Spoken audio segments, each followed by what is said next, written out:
Hello everyone, welcome to Prayas Education and myself Nitin. आणि आज आपण इथे जमलो आहे कारण की रिसेंटली UPSCने आपलं नोटिफिकेशन आउट केलं आहे, ठीक आहे, रिलीज केलं आहे. तर त्या नोटिफिकेशनबद्दल तुम्हाला ऑलरेडी माहितीच असतं, ठीक आहे, की किती वॅकन्सीज आहेत, ठीक आहे, कोणकोणत्या वॅकन्सीज किती काय काय रिझर्वेशन वगैरे आहे, समथिंग तुम्हाला बऱ्यापैकी माहिती आहे. परंतु काय झालं आहे मागच्या 2 वर्षापासून, ठीक आहे, मागच्या 2 वर्षापासून UPSCने फॉर्म फिलिंग करण्यासाठी खूप जास्त डिफिकल्टी लेवल ठेवलेली आहे. अगदी मायन्यूट डिटेल्स तुम्हाला भरावे लागत आहे and there are lots of pages, almost 70 pages you have to fill each and every bracket of that particular form. आणि त्याच्यात काही एक चुकलं नाही पाहिजे, ठीक आहे, प्रत्येक गोष्ट एक एक नंबर, ठीक आहे. कारण की काय होतं, हा फॉर्म जो आत्ता भरला जाणार आहे, ठीक आहे, त्याचाच रेफरन्स तुमच्या मेन्सच्या फॉर्मला असणार आहे. हां, काही गोष्टी आहेत, ठीक आहे, हॉबीज वगैरे असतील किंवा अचिव्हमेंट्स वगैरे असतील, त्या मेन्सला वेगळा फॉर्म असतो, ठीक आहे. त्या मेन्सच्या फॉर्ममध्ये तुम्हाला ते चेंजेस करता येतील. काही गोष्टी आहेत त्या एवढ्या फक्त प्रिलिम्स स्पेसिफिक असल्यामुळे त्या भरून घ्याव्या लागतील, परंतु मेन्सला त्या चेंज करायला एक चान्स भेटतो, ठीक आहे. परंतु काय असतं की ह्या वेळेस जसे फॉर्म्स आहेत की त्याच्यात तुम्हाला प्रिलिम्स, मेन्स, ठीक आहे, याचे प्रेफरन्सेस द्यायचे आहेत. इवन तुम्हाला एक्झामिनेशन सेंटरसुद्धा चूज करून घ्यायचं आहे आत्ताच, की जर तुम्ही मेन्सला असाल तर एक्झामिनेशन सेंटर एक्झाम कुठून देणार आहात ते आजच तुम्हाला टाकायचं आहे फॉर्ममध्ये. काय होतं की बऱ्याचदा आहे ना मेन्सला, ठीक आहे, मेन्सला सेंटर चेंज करू शकतो, मे बी तेव्हा ते एक प्रेफरन्सेस देतील, मे बी विंडो ओपन करतील त्यावेळेस. परंतु ह्या सगळ्या किचकट गोष्टी आहेत. आणि अजून एक नवीन ॲडिशन म्हणजे की आधार कार्डवरचं आपलं नाव, ठीक आहे, आधारवरचं नाव आणि 10th जे सर्टिफिकेट आहे, ठीक आहे, 10th जे सर्टिफिकेट आहे त्याच्यावरचं नाव, ठीक आहे. So there is a verification process regarding these 2 things. बऱ्याचदा काय होतं, आपलं 10th जे सर्टिफिकेट आहे त्याच्यावर सरनेम आधी आहे, सरनेम फर्स्ट, ठीक आहे, देन तुमचं नाव आणि देन फादर्स नेम.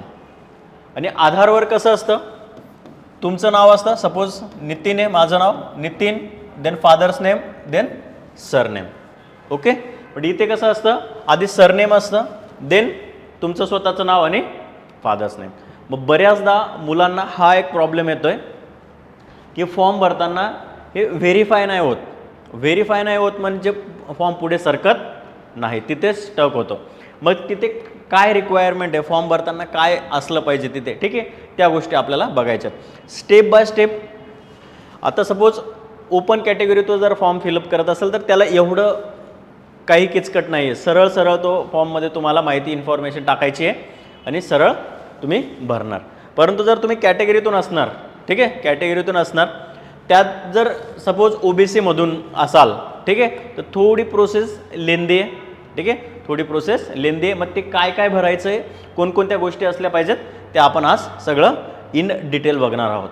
आणि अजून 2-3 गोष्टी जर तुम्ही नोटिफिकेशन वाचलं असेल, ठीक आहे, तर त्याच्यात तुम्हाला समजल्याच असतील की जे IAS आणि IFS ऑफिसर्स आहेत, ठीक आहे, ऑल इंडिया सर्व्हिसेसमध्ये ज्यांचं सिलेक्शन झालं आहे तर ते परत एकदा सिलेक्ट झाल्यानंतर परत अटेम्प्ट नाही देऊ शकत, ठीक आहे. They are not eligible for the next attempt, okay, की त्यांचं बस आता तेवढाच अटेम्प्ट होता, आता ते देऊ नाही शकत. Then next one thing is there, if you are already in post of IPS, ठीक आहे, IPS पोस्टवर तुम्ही काम करताय आणि त्याच्या खालचे जे क्लास 1 ऑफिसर्स आहेत, IPSच्या खालीपर्यंत जे क्लास 1 ऑफिसर्स आहेत त्यांना आता एकच चान्स आहे, एकतर ते 2026चा अटेम्प्ट देऊ शकतात, एक तर 2027चा अटेम्प्ट देऊ शकतात, ठीक आहे, दोघांपैकी एक अटेम्प्ट. अजून एक गोष्ट, जर ऑलरेडी माणूस सिलेक्टेड आहे IPS पोस्टवर, ठीक आहे, त्यांनी नेक्स्ट परत अटेम्प्ट दिला, ओके, नेक्स्ट अटेम्प्टला जर त्याला IPS मिळाला तर तो IPS घेऊ नाही शकत, ठीक आहे. He is not able to get that same post again, ठीक आहे, सेम IPS त्यांना नाही भेटणार. आणि त्याच्यात एक फ्लॉ असा मला जाणवला आहे, ठीक आहे, मे बी बऱ्याच लोकांना ते जाणवला असणार आहे. तो फ्लॉ असा असू शकतो, it's not strictly mention in the notification, they have just mention about the class 1 officers below the rank of the IPS. IPSच्या खालच्या रँकसाठी विचारलं आहे. But what I found is, ठीक आहे, अँड बऱ्यापैकी 2-3 लोकांनी पण मला येऊन सांगितलं आहे की जे ग्रुप बी ऑफिसर्स आहेत, क्लास 2 ऑफिसर्स आहेत, त्यांच्यावर अशी काही बंदी नाही आहे, ठीक आहे, की ते भरपूर अटेम्प्ट्स देऊ शकतात, म्हणजे त्यांचे रिमेनिंग जेवढे अटेम्प्ट्स आहेत ते सगळे देऊ शकतात ग्रुप बी ऑफिसर्स, ठीक आहे. सो हा एक फ्लॉ आहे, कारण की जो IPS आणि त्याच्या खालचे जे क्लास 1 ऑफिसर्स आहेत त्यांनाच एक अटेम्प्ट अलाउड आहे, ठीक आहे. बट ग्रुप बीला जे ऑलरेडी सेंट्रल गव्हर्नमेंटच्या ग्रुप बी क्लास 2 पोस्टला सिलेक्ट आहेत ते त्यांचे रिमेनिंग जेवढे असतील अटेम्प्ट बाकी तेवढे सगळे देऊ शकतात. Okay, this is the flaw. आणि बेसिक तुम्हाला माहिती आहे 933 वॅकन्सीज आहेत, ठीक आहे.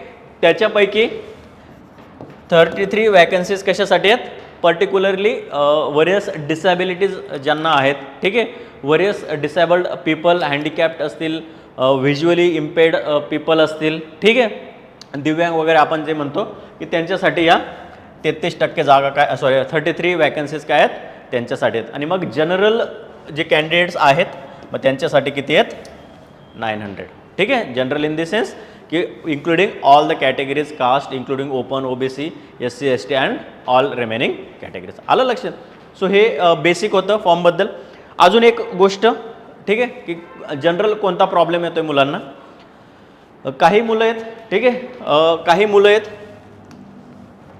तर त्यांनी काय केलं आहे 10th केलं आहे, ठीक आहे, 10th केलं आहे अँड देन ITI केलं आहे, ठीक आहे, 10वी केली आहे and they have selected ITI. ITI काय येतो, एक डिप्लोमामध्ये येतो तो, ठीक आहे, डिप्लोमा ITI केलं आहे अँड देन ITI नंतर डिरेक्ट काय घेतलं आहे डिग्री, ठीक आहे, डायरेक्ट काय डिग्री. परंतु काय असतं आपल्याला इथे फॉर्म भरत असताना 12वीचं सर्टिफिकेट आपल्याला अपलोड करायचं आहे, ठीक आहे.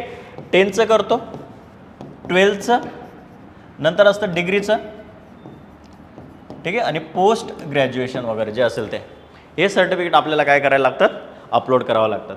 मग प्रॉब्लेम हा होतो आहे की डायरेक्ट 10वी केली आहे, ITI केला आहे आणि मग डायरेक्ट डिग्री केली आणि देन PG, ठीक आहे. सो त्या पर्टिक्युलर कॅन्डिडेट्सकडे 12th सर्टिफिकेट नाही आहे. Then what is the basic problem is की हा एक काही मोठा इश्यू नाही आहे, ठीक आहे. बऱ्यापैकी तुम्ही बघितलं असाल की काही मुलं 10वी नंतर डिरेक्ट 12वी देतात, ठीक आहे, 11वी स्किप करतात, ठीक आहे. मग ते कसं करतात, तो फॉर्म 17 जो असतो, काय असतो फॉर्म 17, त्याला मराठीत 17 नंबरचा फॉर्म असं म्हणतात, ठीक आहे. मराठीत आपले बरेच जण काय म्हणतात 17 नंबरचा फॉर्म. तो फॉर्म भरल्यानंतर तुमचं डिरेक्ट 10वीमधून तुम्ही 12वीला काय करतात तुम्हाला ॲडमिशन भेटतं.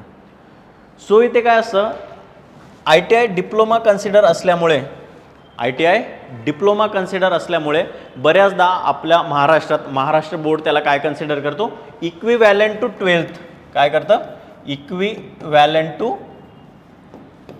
12th, 12वीच्या इक्विवॅलंट त्याला ITIच्या डिग्रीला कन्सिडर केलं जातं, बरोबर आहे. मग जर तुम्हाला 2 ऑप्शन्स असू शकतात की तुम्ही ज्या कॉलेजला ITIला असाल, ठीक आहे, तिथे एक लीगल ॲप्लिकेशन देऊन त्यांना सांगू शकतात की मला इक्विव्हॅलंट टू 12th आहे असं माझं एक काय द्या सर्टिफिकेट द्या. किंवा जर अलाउड केलं, ठीक आहे, जर अलाउड केलं तर मेक शुअर की हे सर्टिफिकेट जे असेल तुमचं ITIचं ओरिजिनल सर्टिफिकेट ते तुम्ही काय केलं पाहिजे अपलोड केलं पाहिजे. आलं लक्षात, ते अपलोड केलं पाहिजे. जेव्हा प्रॉब्लेम कधी येतो माहिती आहे का डॉक्युमेंट व्हेरिफिकेशनच्या वेळेस, ठीक आहे, की ते 12thचे इक्विव्हॅलंट आहे की नाही. पण तोपर्यंत काय होतं जर तुम्ही ITIचं सर्टिफिकेट तुम्ही अपलोड केलेलं आहे, ठीक आहे, ते अपलोड होत असेल देन तुम्हाला काय होणार नंतर जेव्हा तुम्ही डॉक्युमेंट व्हेरिफिकेशनला जाल तोपर्यंत तुम्हाला लीगल तुमच्या कॉलेजकडून काय मिळालेलं असेल ॲप्लिकेशन भेटलेलं असेल की you have a certificate equivalent to the 12th. आलं लक्षात 12वीचा. म्हणून तो काही एवढा मेजर इश्यू नाही आहे. जेव्हा जे तुमच्याकडे डिप्लोमाचं सर्टिफिकेट आहे ITIचं that is equivalent to the 12th degree. आलं लक्षात. म्हणून 12वीचं जे भरायचं आहे तिथे तुम्ही ते सर्टिफिकेट पण अपलोड करू शकतात. आलं लक्षात. ते आपल्याकडे इक्विव्हॅलंटच मानतात. हा एक प्रॉब्लेम आहे. आधारचा दुसरा प्रॉब्लेम, ठीक आहे, तो आपण फॉर्म भरताना बघणारच आहोत की कसं कसं फॉर्म भरायचं. ठीक आहे. सो अजून बेसिक 1-2 गोष्ट बघा. जेव्हा आपलं विंडो ओपन होते, ठीक आहे, सो तुम्हाला 2-3 गोष्टी बघायच्या आहेत. ठीक आहे. सुरुवातीला जेव्हा UPSC ऑनलाईन तुम्ही टाकता, ठीक आहे, गुगलवर UPSC ऑनलाईन जेव्हा टाकता तेव्हा असा एक विंडो येते. याच्यावर मग बघा स्टेप दिलेत, स्टेप्स फॉर द ॲप्लिकंट्स दिलेत. रजिस्ट्रेशन करायचं आहे. ऑलरेडी रजिस्टर असेल तर परत रजिस्ट्रेशन करायची गरज नाही आहे. डायरेक्ट तुम्ही काय करू शकता, इथे जे ऑलरेडी भरलेलं असेल लॉग इन. ठीक आहे.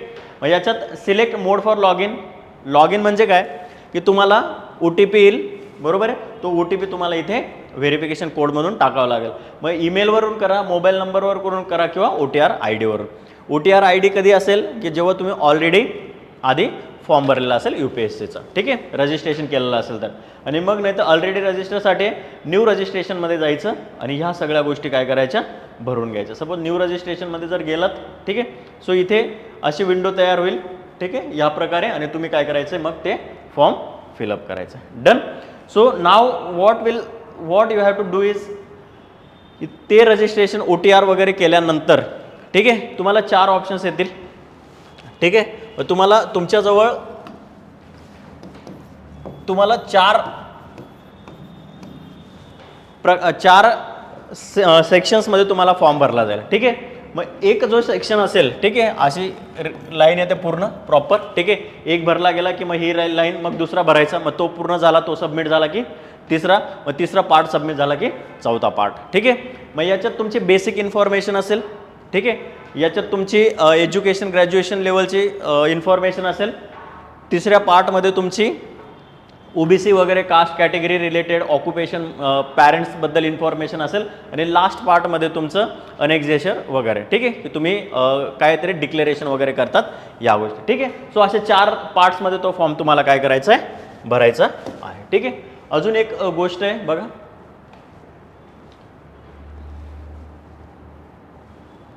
नोटिफिकेशनमध्ये जर तुम्ही गेलात, ठीक आहे, नोटिफिकेशनमध्ये जर तुम्ही गेलात तर शेवटी काही गोष्टी आहेत, ठीक आहे, त्या सगळ्यांसाठी नाही आहेत. बट एक गोष्ट तुम्हाला काय करावं लागेल, ती भरावी लागणार आहे. बघा 1 मिनिट फक्त.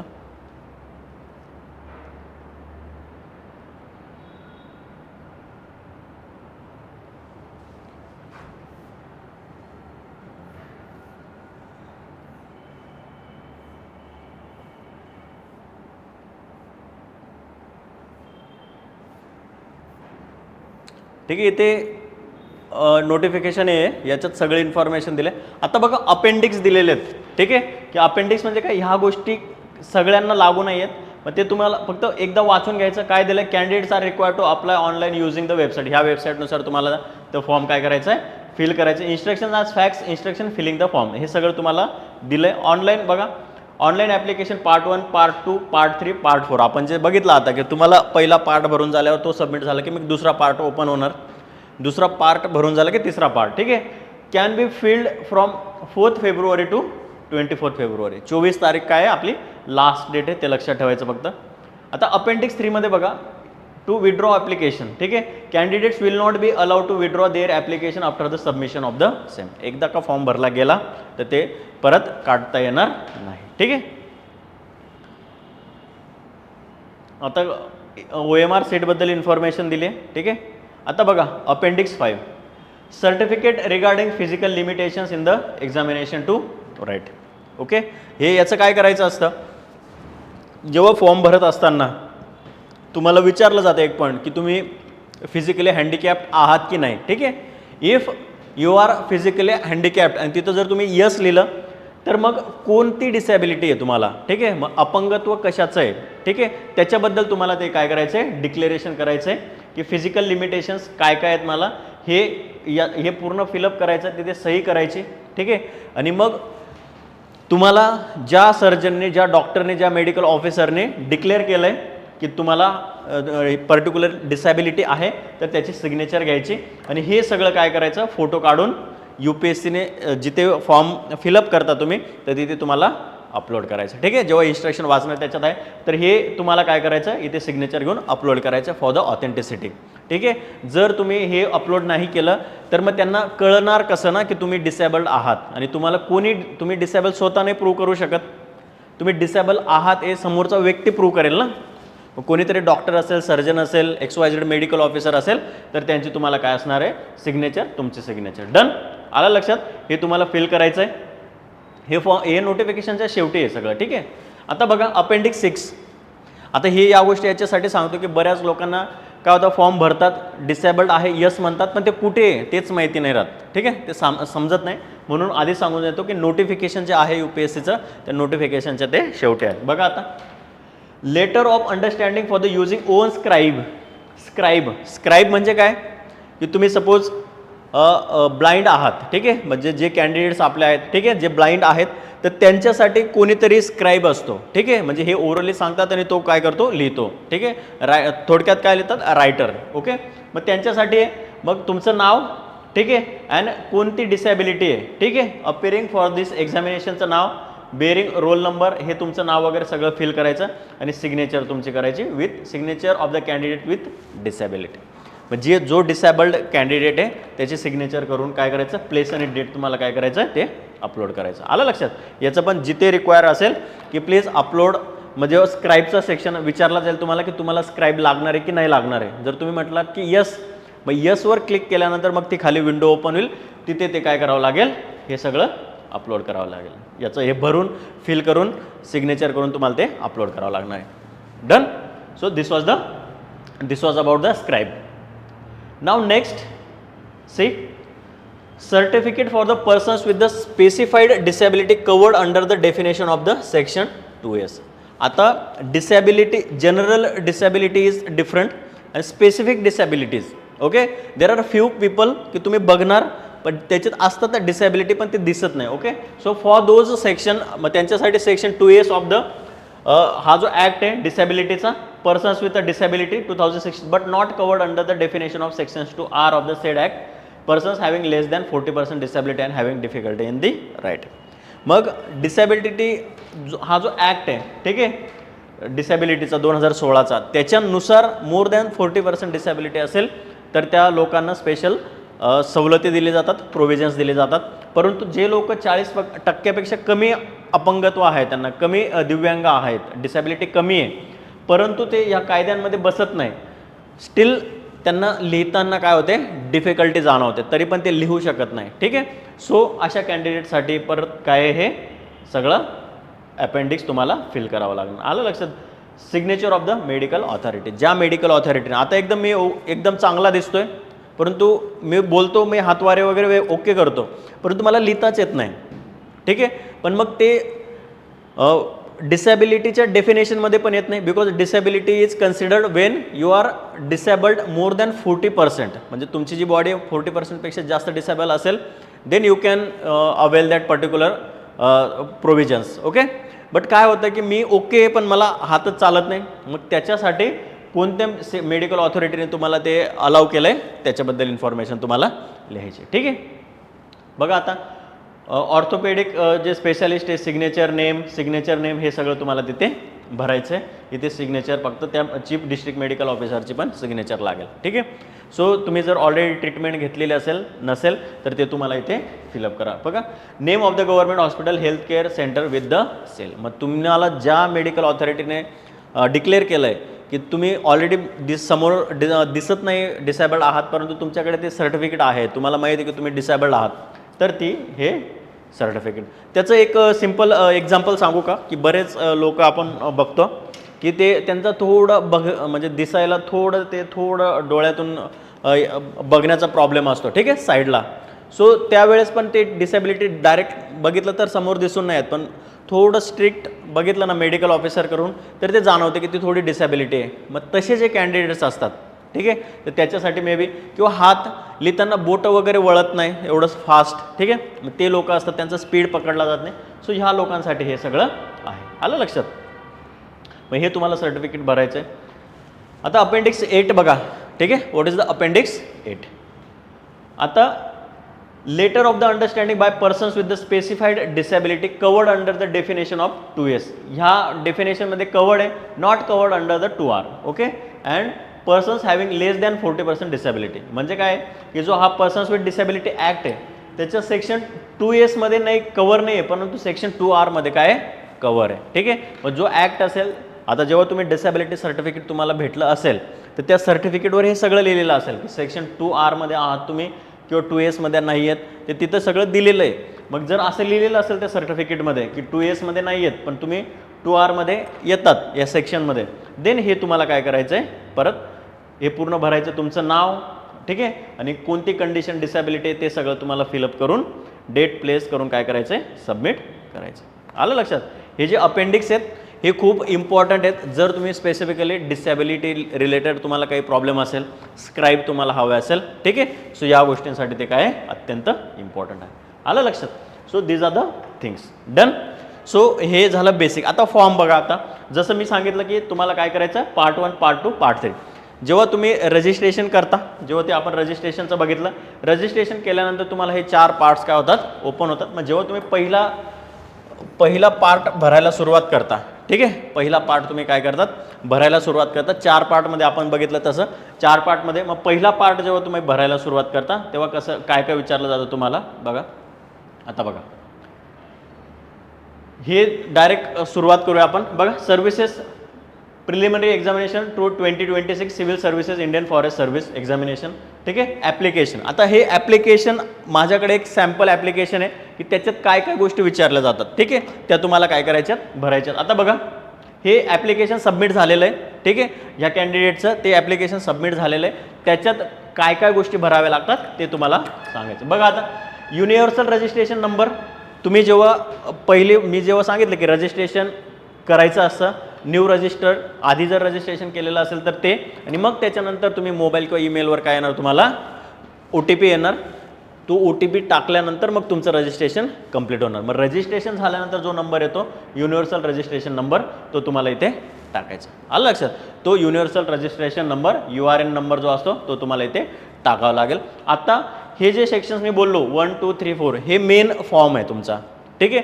जेव्हा तुम्ही OTR फिल करणार, ठीक आहे, त्याच्यानंतर तुमचा मेन फॉर्मला सुरुवात होणार आणि मग पहिला सेक्शन काय येणार, बेसिक. मग ॲप्लिकेशन नंबर पण तेव्हा सुरू होईल जेव्हा तुम्ही काय करणार, ते OTR फिल करणार, रजिस्ट्रेशन जे इनिशियली मी ओपन करून दाखवलं. Full name declared by the candidates. कॅन्डिडेटचं पूर्ण नाव. आता full name declared in the sense आपण जनरली काय कन्सिडर करतो की 10वीचं जे सर्टिफिकेट असेल, 10th सर्टिफिकेट, त्याच्यावर जे असतं तसं फुल नेम. ठीक आहे. ईमेल ID तुम्हाला टाकायचं आहे बिकॉज तुम्हाला मेल वगैरे त्याच्यावरच येईल. डन. देन मोबाईल नंबर पण तुम्हाला काय करायचा आहे, तुमचा जो ओरिजिनल मोबाईल नंबर आहे जो आधार कार्डसोबत लिंक आहे. ठीक आहे.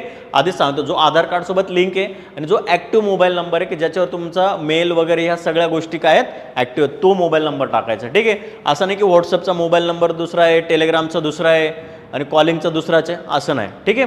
जो कंटिन्युअस यूजमध्ये आहे तो मोबाईल नंबर तुम्हाला टाकायचा आहे. आणि मग तुम्हाला फोटो अपलोड करायचे 2. ठीक आहे. 2 फोटो अपलोड करायचे. एक करंट फोटो, तिथे विंडो येते जेव्हा फोटो अपलोडचं असतं. ठीक आहे. तिथे मग काय करतात, 2, एक मोबाईलचं ऑप्शन दिलेलं असतं, एक लॅपटॉपच्या कॅमेऱ्याचं ऑप्शन दिलेलं असतं आणि एक जुना अपलोड करायचा असतो. ठीक आहे. जुना जो असेल ओल्ड फोटोग्राफ तो लगेच अपलोड होऊन जातो. ठीक आहे. तो तुम्ही काय करणार, लगेच अपलोड होऊन जातो. पण करंट लाईव्ह फोटो तुम्ही जो फॉर्म वगैरे भरताय, लॅपटॉपवर असेल किंवा टॅबवर भरत असणार, तर त्याच्या कॅमेऱ्याच्या समोर डिरेक्ट घ्या.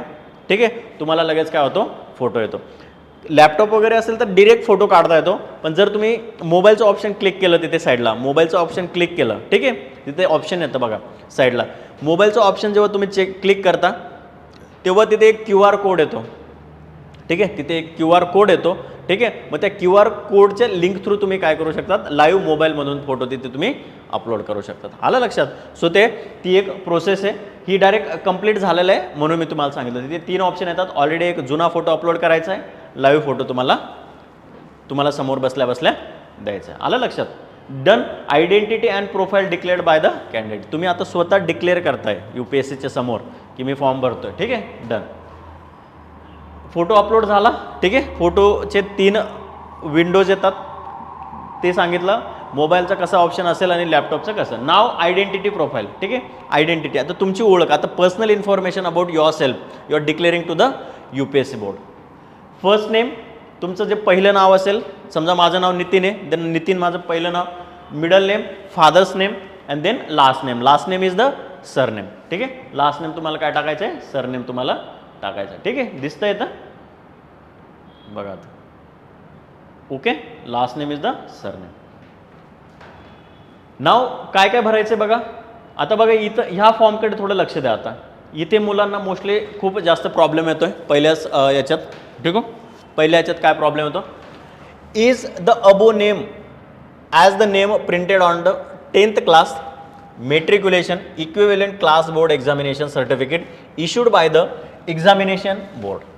आता तुम्ही जे नाव भरलं आहे फर्स्ट नेम, मिडल नेम आणि लास्ट नेम, हे भरल्यानंतर तुम्हाला विचारलं आहे की हे जे नाव टाकलं आहे तुम्ही ते तुमच्या 10वीच्या सर्टिफिकेटवर जसं नाव आहे सेम तसंच आहे का, ठीक आहे. हे जे नाव टाकलं आहे first name, last name, first, middle आणि लास्ट, ते सेम आहे का जे तुम्ही 10वीच्या सर्टिफिकेटवर जे टाकलं ते, ठीक आहे. जर सेम असेल तर तुम्हाला काय करायचं आहे, यस करायचं आहे.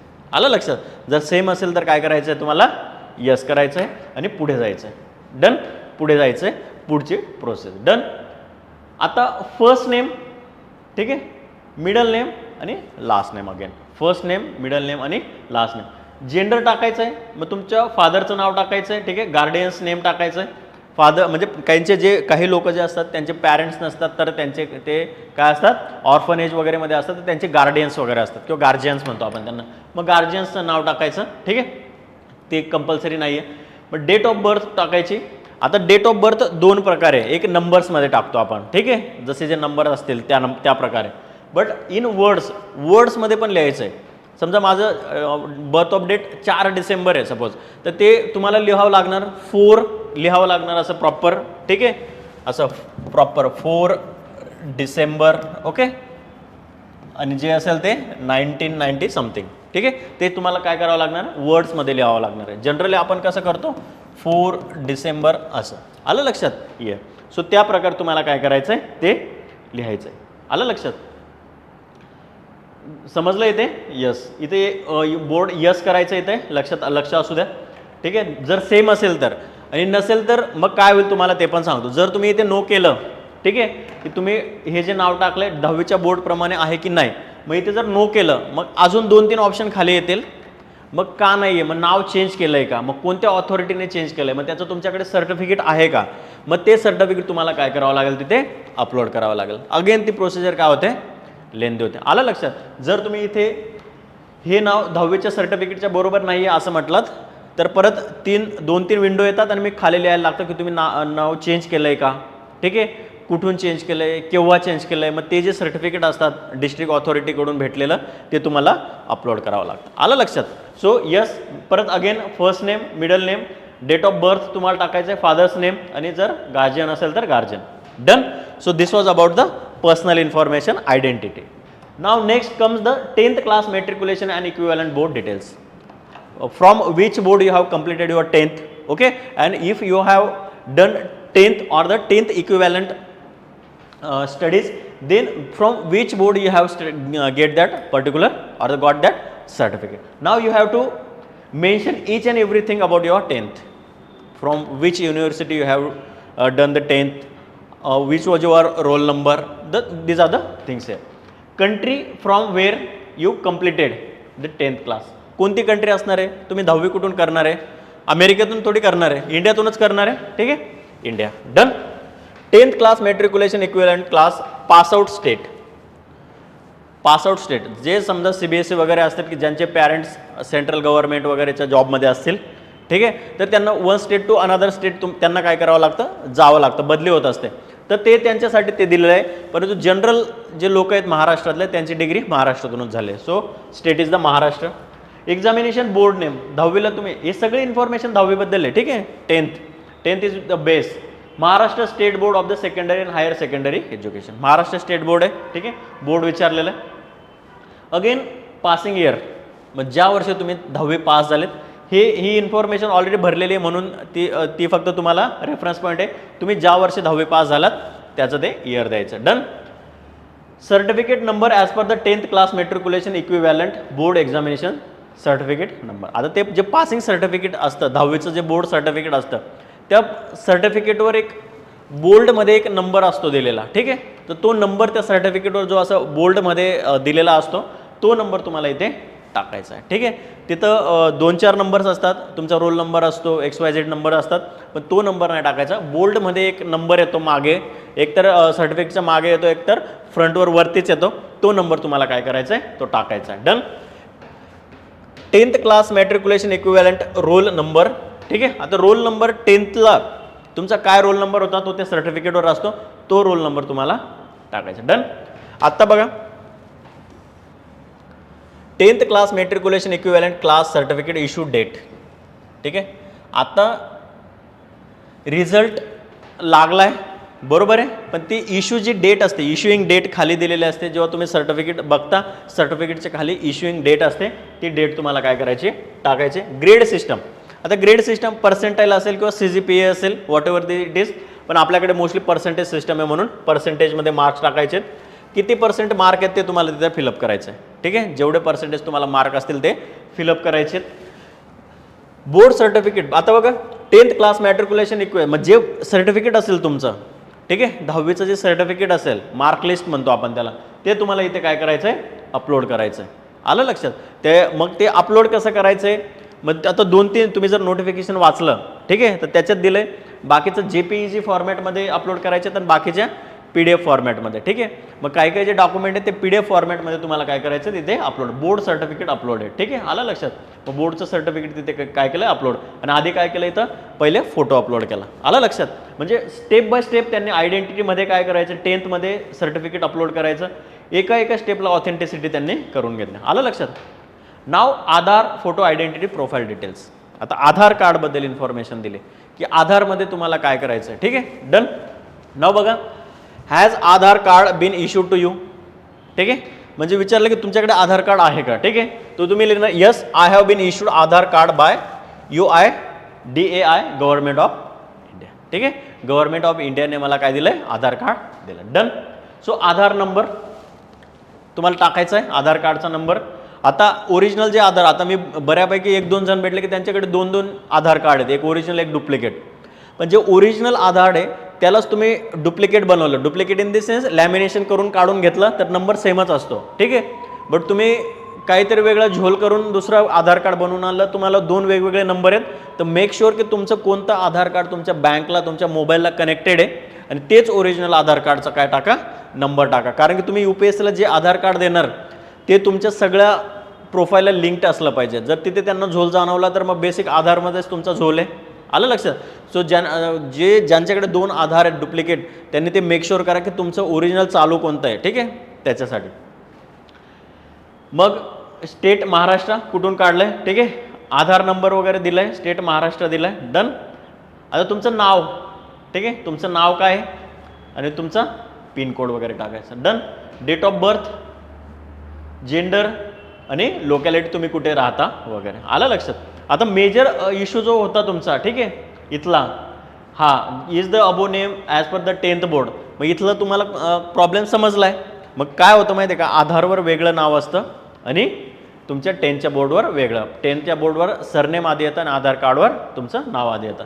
मग त्याच्यामुळे तो प्रॉब्लेम थोडा आला मुलांना काही, ठीक आहे. बट जर आधार अपलोड वगैरे केलं तर होतं ते. डन. आता बघा पर्सनल प्रोफाईल डिटेल्स. आता personal profile, nationality citizen of India. Done. Minority असाल तुम्ही, मायनॉरिटीमध्ये जर स्टेटसमध्ये येत असेल देन ते टाकायचं. No. Minority group, mother tongue जी आहे ती स्टेट ऑफ डोमासाईल महाराष्ट्र. जर काही लोक दुसऱ्या स्टेटमध्ये असतील तर त्यांनी ते टाकायचं. Marital status, nationalities of the spouse वगैरे जर तुमचं मॅरेज वगैरे झालेलं असेल त्याच्याबद्दल आहे. Place of birth India, state, district, village, town, city, post office टाकायचं, पिनकोड टाकायचा आणि व्हॉट्सॲप नंबर, ठीक आहे. तुमचा जो व्हॉट्सॲप नंबर आहे तो व्हॉट्सॲप नंबर पण तुम्हाला काय करायचा तिथे फिल करायचा. आला लक्षात. So you have to do fill these all things. आलं लक्षात? या सगळ्या गोष्टी तुम्हाला काय करायच्या तिथे भरायच्यात. अल्टरनेट ईमेल आय डी, जर तुम्ही एखादा ईमेल आय डी दिला आणि तो चुकून बंद वगैरे झाला, ठीक आहे, सो त्याच्यासाठी तुम्हाला अल्टरनेट ईमेल आय डी द्यायचा. डन. सो हे पर्सनल, हे पहिला जो भाग आहे, ठीक आहे, तो झाल्यानंतर मी परत दुसरा भाग दाखवणार. हे पहिला भाग चालू आहे, याच्यात तुम्हाला सगळं पॅरेंट्सची पर्सनल इन्फॉर्मेशन वगैरे सगळं तुम्हाला इथं द्यायचं आहे. डन. नाव बघा आता पॅरेंट्स डिटेलमध्ये येणार परत फादर्सचं डिटेल. ओके, फादर्स डिटेलमध्ये काय येणार मग? फादर्स नेम टाकायचं, ऑक्युपेशन, आता यांचं ॲग्रिकल्चर आहे, बाकीच्यांचं ज्या पण सर्व्हिसला असतील ते सर्व्हिसचं नाव तुम्ही टाकायचं आहे. ठीक आहे. Nationality, district which father originally belongs. आता बरेचदा काय असतं की काही पॅरेंट्स दुसऱ्या जिल्ह्यामध्ये त्यांचा जन्म झालेला असतो, परंतु ते ड्यू टू वर्क वगैरे, आता पुण्यातलंच घ्या, ठीक आहे, बऱ्यापैकी पॅरेंट्स पुण्यात सेटल झालेले पण त्यांचं ओरिजिनल जन्मगाव दुसरं असतं, तर ते तुम्हाला तिथे टाकायचं आहे. स्टेटस अलाइव्ह म्हणजे जिवंत आहेत की मृत्यू झालेला आहे वगैरे ते. ॲन्युअल इन्कम, आता ॲग्रिकल्चर जर असेल तर तुम्हाला इन्कम सर्टिफिकेट भेटतं, त्याच्यावरचं तुम्हाला इन्कम टाकायचं की ॲन्युअल. ठीक आहे. मग ते ओरिजिनल तुम्ही किती कमवताय ते नाही टाकायचं. ठीक आहे. तुमच्याकडे जे इन्कम सर्टिफिकेट येतं, ओके, तर ते इन्कम सर्टिफिकेटमधलं टाकायचं, बिकॉज यू नो की ओरिजिनल तुमचं इन्कम किती आणि इन्कम सर्टिफिकेटमध्ये किती दाखवलं आहे. सो इन्कम सर्टिफिकेटमध्ये जे उत्पन्न आहे ते तुम्हाला इथे टाकायचं आहे. State to which your father originally belongs, मग महाराष्ट्रातून असतील तर वेल अँड गुड आहे. जर दुसऱ्या स्टेटमधून तुम्ही फादर येऊन महाराष्ट्रात सेटल झाला असणार तर ते लिहायचं. Done. So you have to mention all these things, okay, about your father, and again you have to mention few things about your mother also. Then full name of the mother, occupation of the mother, जर सर्व्हिसला असेल तुमच्या mother तर त्याच्याबद्दल लिहा, नसतील तर homemaker or the housewife. Okay. Nationality टाकायची आणि सेम डिस्ट्रिक्ट बिलॉंग्स वगैरे ही सगळी इन्फॉर्मेशन तुम्हाला टाकायची. आता जर हाऊसवाईफ असतील आई तर काय असेल, ॲन्युअल इन्कम विल बी 0. ठीक आहे. डन. आता हे बघा, आता this is one of the important things. ठीक आहे. Social category profile details. आता सोशल कॅटेगरी म्हणजे काय की तुम्ही रिझर्वेशनमध्ये येता की नाही. रिझर्वेशन इन द सेन्स की तुम्ही कॅटेगरीबद्दल तुम्हाला इन्फॉर्मेशन सांगायचे. आता कम्युनिटी समजा काय ओबीसी आहे, तर ओबीसी टाकायचं. आता ओबीसी सर्टिफिकेटवर जो नंबर येतो, ठीक आहे, तर तो नंबर तुम्हाला काय करायचा आहे तिथे फिल करायचं, सर्टिफिकेट नंबर. ठीक आहे. तो एका कॉर्नरला नंबर येतो. ठीक आहे. डेटच्या वरती एक नंबर असतो, तो नंबर तुम्हाला टाकायचा असतो. कोणी कोणत्या स्टेटने इश्यू केलं आहे, जनरली जर तुम्ही महाराष्ट्रात राहत असणार तर महाराष्ट्र स्टेट तुम्ही टाकणार. Again designation of issuing authority, कोणी इश्यू केलं आहे, कोणतं ऑफिसर आहे महाराष्ट्र सरकारचं की ज्याने ते सर्टिफिकेट इश्यू केलं आहे. Sub divisional officer of the area where the candidate and his family normally reside, ज्या भागात तुम्ही राहतात तिथला SDM सब डिव्हिजनल ऑफिसर, तर तो तुम्हाला काय करतो ते सर्टिफिकेट इश्यू करतो. डन. आता दिलाय कास्ट. आता ओबीसी आहे, त्याच्यात कास्ट, ट्राईब, कम्युनिटी, तुमची कास्ट कोणती आहे. आता समजा तुम्ही जनरल ओबीसी आहेत, ऑदर बॅकवर्ड क्लासेस. ठीक आहे. सो ऑदर बॅकवर्ड क्लासेसमध्ये पण सब कॅटेगरायझेशन आहे.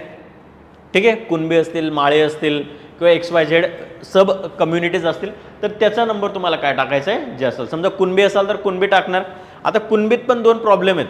एक स्टेटचा जो नंबर आहे कास्ट नंबर तो वेगळा आहे आणि सेंट्रलचा कास्ट नंबर वेगळा आहे. सो आपण सेंट्रल गव्हर्नमेंटचं फॉर्म भरतोय म्हणून आपल्याला सेंट्रलचा कास्ट नंबर आपल्याला काय करायचं आहे त्याच्यात टाकायचा. आलं लक्षात. So does your father have an PAN. Okay. PAN card, permanent account number आपण जे म्हणतो, पॅन कार्ड टाकायचं आहे. Does your father have Aadhaar number. Yes. आता does your mother have PAN, आईला पप्पांना पॅन कार्ड आहे की नाही त्याच्याबद्दल विचारलं आहे. Category certificate document.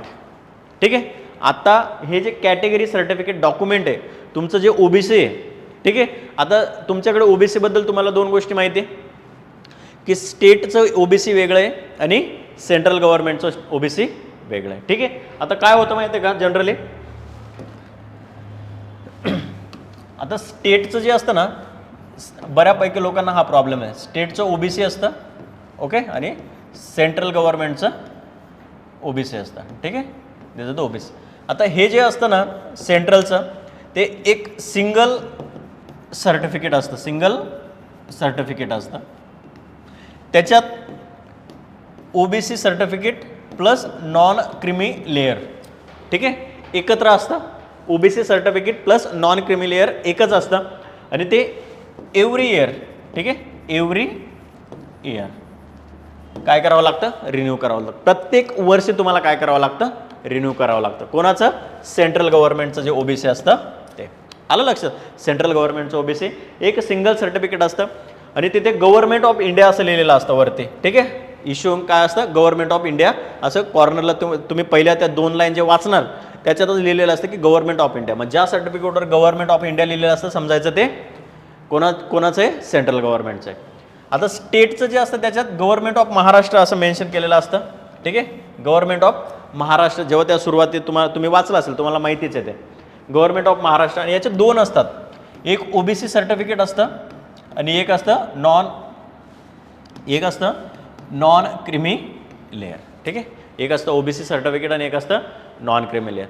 Then what happens, हे जे नॉन क्रिमी लेअर असतं स्टेटचं, ठीक आहे, हे जर स्टेटचं नॉन क्रिमी लेअर असतं ते 3 वर्षासाठी असतं, फॉर 3 इयर्स. ठीक आहे, 3 इयर्स. कशावर असतं ते, तुमच्या इन्कम सर्टिफिकेटवर बेस्ड. इन्कम सर्टिफिकेट तुमचे 3 वर्षाचं जे इन्कम सर्टिफिकेट देतं महाराष्ट्र सरकार. ठीक आहे, तर त्या 3 वर्षाचं इन्कम सर्टिफिकेटवर बेस्ड तुमचं हे नॉन क्रिमिलेअर असतं, ते 3 वर्षापर्यंत चालतं. आलं लक्षात. मग जेव्हा तुम्ही स्टेटचे फॉर्म वगैरे भरता त्याच्यात ते चालतं, बट UPSCसाठी हे असं सर्टिफिकेट असतं. आलं लक्षात, एकच सर्टिफिकेट असतं आणि त्याचा एकच नंबर जो असतो तोच नंबर, नॉन क्रिमिलेअरचा नंबर विचारला तरी तोच टाकायचा आणि ओबीसी सर्टिफिकेटचा विचारला तरी तोच, कारण की ते एकच डॉक्युमेंट आहे. पण स्टेटचं वेगवेगळं असतं नॉन क्रिमिलेअर. म्हणून आपल्याला हे आत्ता जस्ट रिन्यू केलं आहे की नाही या फिनान्शियल इयरमध्ये ते एकदा तुम्ही बघून घ्या. ठीक आहे, आलं लक्षात. मग कॅटेगरी सर्टिफिकेट डॉक्युमेंट, आता हे डॉक्युमेंट जे कास्ट सर्टिफिकेट असेल ओबीसी सर्टिफिकेट सेंट्रल गव्हर्नमेंटचं ते तुम्हाला काय करायचं आहे, अपलोड करायचं. मग अपलोड किती KB मध्ये असलं पाहिजे ते तिथे नोटिफिकेशनमध्ये दिले, तेवढं तुम्हाला काय करायचं आहे, त्या इन्स्ट्रक्शननुसार ते अपलोड करायचं आहे. डन.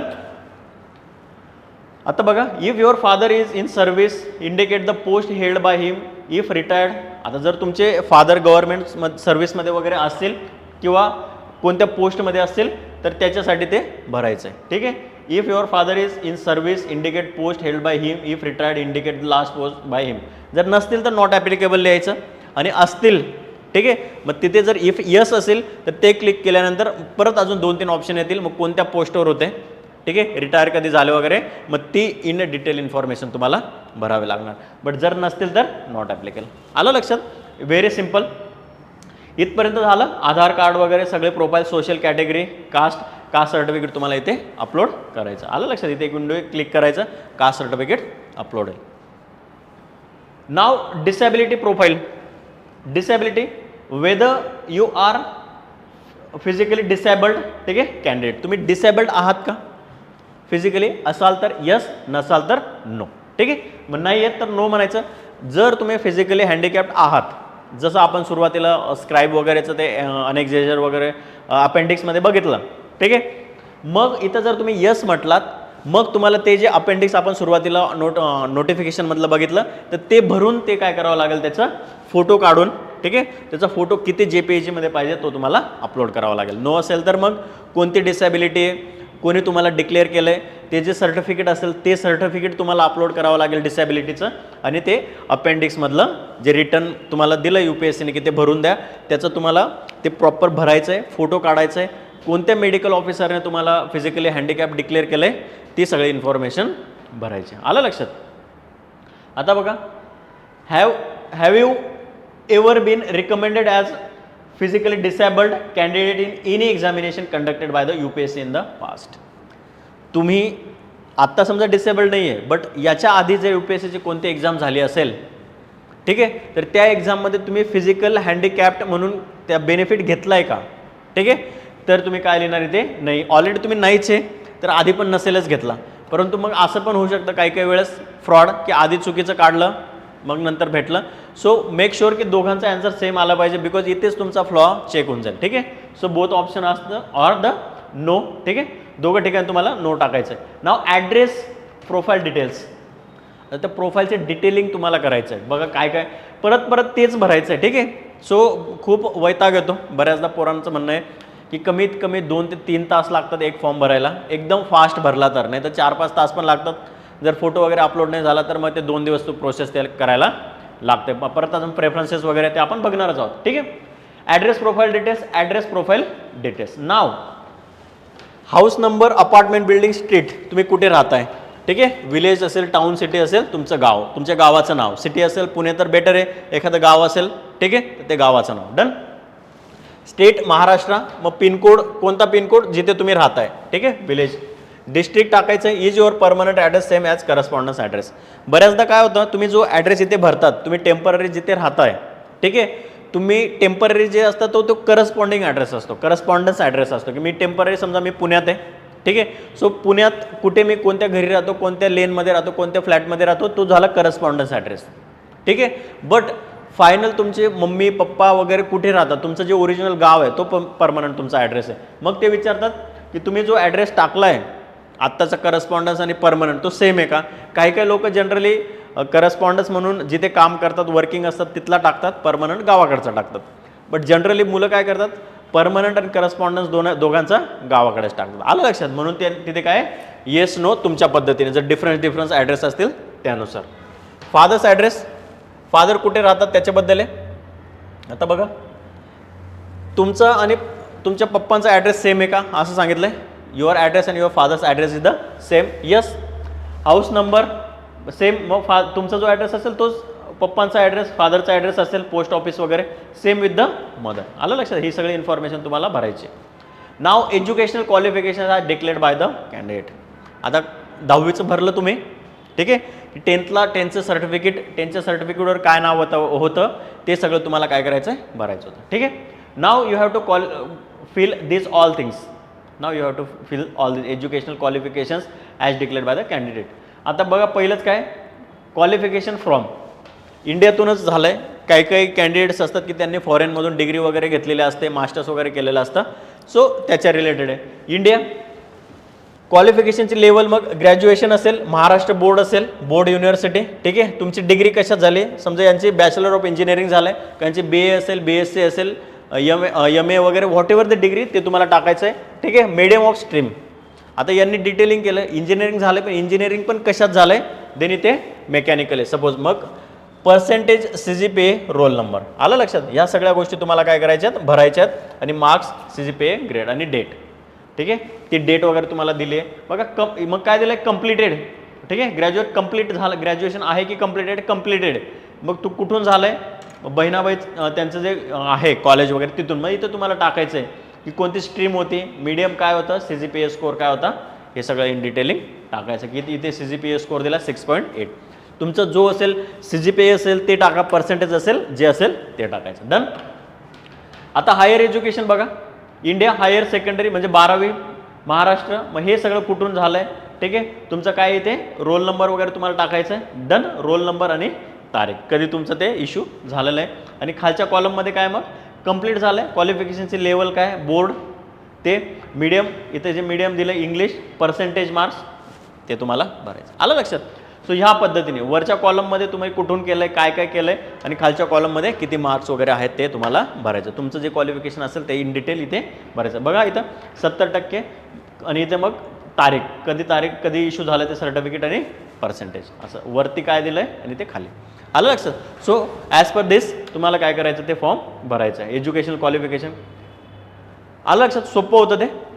बघा आता employment profile as declared by the कॅन्डिडेटने जी डिक्लेअर केले एम्प्लॉयमेंट सर्टिफिकेट. आता दोन गोष्टी असतात, काही लोक जॉब करतात PSUमध्ये चांगल्या ठिकाणी करतात, काही काही छोटा मोठा जॉब करतात, काही काही गव्हर्नमेंट जॉबला असतात ऑलरेडी. ठीक आहे.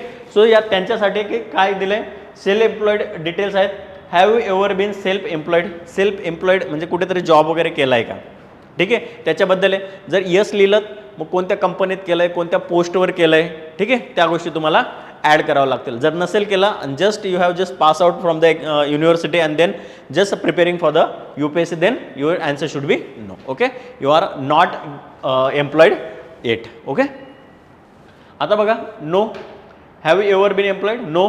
आता अचिव्हमेंट्स, आता हा एक मुद्दा बऱ्याच मुलांना जाणवला आहे, बऱ्याच मुलांनी रेज केला आहे की what kind of achievements you have to put in that form. ठीक आहे. की ते फिलअप करताना कोणकोणते अचिव्हमेंट्स लिहायचे आहेत. ठीक आहे. बघा आता हा जो कॉलम आहे, ठीक आहे, हा मेन्सच्या वेळेस जेव्हा मेन्सचा फॉर्म भरतात तेव्हा पण तुम्हाला एक विंडो ओपन करून दिली जाते. इथे याच्याबद्दल एवढं सिरियस घ्यायची गरज नसते, बट स्टील तुम्हाला भरायला दिलाय तर भरून घ्यायचा. डन. बट काय होतं की आता अचिव्हमेंट झाल्या, बट अजून तुमच्या अचिव्हमेंट्स वाढू पण शकतात ना 4-5-6 महिन्याच्या गॅपमध्ये. ठीक आहे, अचिव्हमेंट्स वाढू शकतात. म्हणून मेन्सच्या वेळेस नवीन फॉर्म भरताना तिथे अचिव्हमेंट्स पण तुम्हाला लिहाव्या लागतात. आता बघा, do you have any achievements? Yes असतील, काही अचीव केलं असेल तर येस लिहा. अचीव म्हणजे असं नाही की मी शाळेत कबड्डी खेळताना जिंकलो नाही, खो खो खेळताना जिंकलो नाही, नॅशनल स्टेट लेवलला काही आहे का, डिस्ट्रिक्ट लेवलला काही आहे का. ठीक आहे, ॲटलिस्ट डिस्ट्रिक्ट वगैरे लेवलचं टाका. ठीक आहे, जेणेकरून ते नजरेत येतं. ठीक आहे, डिस्ट्रिक्ट लेवल असेल, स्टेट लेवल असेल, नॅशनल असेल, देन त्याचा बेनिफिट होतो. ठीक आहे, तुम्ही जर म्हणलं की मी शाळेत सायकल स्पर्धेत 1 नंबर आलो, मग नाही चालणार. ठीक आहे, ते नाही चालणार, मग that's not the achievement. Okay, so बघा, पण steel what I am thinking, but still तुम्हाला वाटलं की तुम्ही शाळेत मॉनिटर होता हे ते तुम्ही लिहू शकता. It's your choice. But achievements म्हटलं ना, मग ते जरा चांगलंच लिहिलं की तुमची ते प्रोफाईल बनते. ती UPSCचा जो समोरचा पॅनल आहे ते वाचणार आहे, इंटरव्ह्यूपर्यंत जाईल ते. ठीक आहे, so you have to. But अजून एक गोष्ट, UPSC इंटरव्ह्यूपर्यंत चेंज करू शकतं, पण तुम्ही चेंजच नाही केलं तुमचे मग. ठीक आहे, तो पण प्रॉब्लेम आहे. So make sure achievements. आता बघा काय काय आहे. आता यांनी लिहिलं जे असेल मेडल्स असते, प्राइज, मग काय काय आहे, प्राइजेस, मेडल्स, स्कॉलरशिप. आता मेडल मिळालेले असतील स्पोर्ट्समध्ये असाल तर प्राइजेस, एखादं कॉम्पिटिशन जिंकले असेल तुम्ही स्टेट लेवलला, नॅशनल लेवलला किंवा डिस्ट्रिक्ट लेवलला, ते असेल, आणि स्कॉलरशिप वगैरे ते. मग हे जे सगळं आहे, ठीक आहे, ते तुम्हाला काय करायचं, फिलअप करायचं. आलं लक्षात. सो तिथे ते सगळं टाकायचं आहे. Sports, NCC etcetera in descriptive. जर तुम्ही स्पोर्ट्समध्ये असणार, ठीक आहे, नॅशनल कॅडेट कॉप्स, ठीक आहे, NCC कॉलेजला असताना बरेच लोक असतात, तर ते जे त्या अचिव्हमेंट्स असतील तर त्याच्याबद्दल तुम्हाला काय करायचं आहे, शब्दात लिहायचं आहे. तुम्हाला स्वतः ते काय करायचं आहे, लिहायचं आहे की मी काय काय केलं आहे, मी कोणकोणत्या टुर्नामेंट्स खेळलो आहे, किंवा मी NCCला कुठे कुठे रिप्रेझेंट केलं आहे. ठीक आहे, की NCCचे कॅम्प वगैरे असतील out of the state, out of the Maharashtra, मी तिथे गेलो आहे, मी रिप्रेझेंट केलं आहे. So these are all things you have to mention in this particular section. आलं लक्षात. या सेक्शनमध्ये तुम्हाला ते सगळं मेन्शन करायचं आहे. Now position or the positions of distinction leadership held in the school आणि कॉलेज. आता स्कूल वगैरेमध्ये CR वगैरे असणार तुम्ही, किंवा इलेक्शन हेड असणार. ठीक आहे, तर तिथे कोणती पोझिशन तुम्ही हेड, म्हणजे ॲज अ हेड म्हणून किंवा एखादी चांगली पोझिशन जर असेल तर ते तुम्हाला लिहायचं आहे. आलं लक्षात. सो हे इन डिटेल. आता ह्या गोष्टी थ्रू काय होतं माहिती आहे का, की तुम्ही लिडरशिप केलेली आहे की नाही, तुमच्यात लिडरशिपचे गुण आहेत की नाही. ठीक आहे, काही अंगवळणी पडलंय की नाही, ह्या सगळ्या गोष्टी तुम्हाला इथून माहिती पडतात. आलं लक्षात. So this is about that particular thing. आलं लक्षात.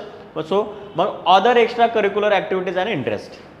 ठीक आहे, मग तुम्ही हे सगळं समजा स्पोर्ट्स आहे, स्टडी आहे, XYZ थिंग आहे, याच्या पलीकडे एक्स्ट्रा करिक्युलर ॲक्टिव्हिटीज काय आहेत, म्हणजे तुमच्या हॉबीज काइंड ऑफ थिंग येतात त्या, मग ते काय काय करतात ते तुम्हाला सगळं तिथे लिहायचं आहे. आलं लक्षात. मग एक्स्ट्रा करिक्युलर ॲक्टिव्हिटीजमध्ये तुम्ही काय लिहू शकता, की लिस्निंग सॉंग्स तुम्ही लिहू शकता, ते हॉबीमध्ये पण येतं. सो ह्या सगळ्या गोष्टी तुम्हाला काय करायच्या तिथे मांडायच्या. आलं लक्षात. आता बघा नेक्स्ट. आलं लक्षात. एक एक पॉईंट पुढे जातोय. Previous UPSC examinations profiles. ठीक आहे, previous examination profiles. Have you ever been debarred by the UPSC from any of this examinations and selection.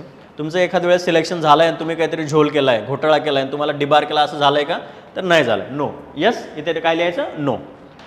Have you ever appeared in any UPSC examination so far in previous years. ठीक आहे, आधी ज्या exam झाल्यात UPSCच्या, ठीक आहे, मग civil सर्व्हिसेसच्या असतील, फॉरेस्टच्या असतील, but you are filling the form for the civil services, then talk about the civil services especially. So you have to mention in which years you have already appeared for the examination. In which years you have already appeared for the examination, and you have to fill all these things here. ठीक आहे. बघा आता civil services